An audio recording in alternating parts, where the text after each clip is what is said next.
বিশ্বনবী সাহাবাদের নিয়ে দাঁড়ালেন, লম্বা লম্বা কাতার হলো। সাহাবীদের কাতারের শেষে সাইয়েদনা জিব্রাইল 1,40,000 ফেরেশতাদেরকে নিয়ে জানাজায় শরীক হলেন।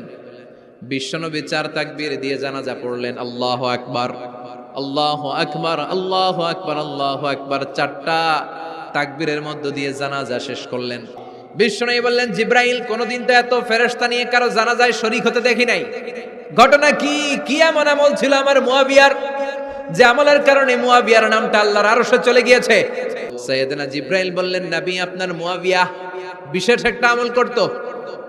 উঠতে বসতে চলতে ফিরতে সব সময় আপনার এই সাহাবী পড়তে থাকতো, কুল হুয়াল্লাহু আহাদ, আল্লাহুস সামাদ, লাম ইয়ালিদ ওয়া লাম ইউলাদ ওয়া লাম ইয়াকুল লাহু কুফুয়ান আহাদ। পড়েন সুবহানাল্লাহ।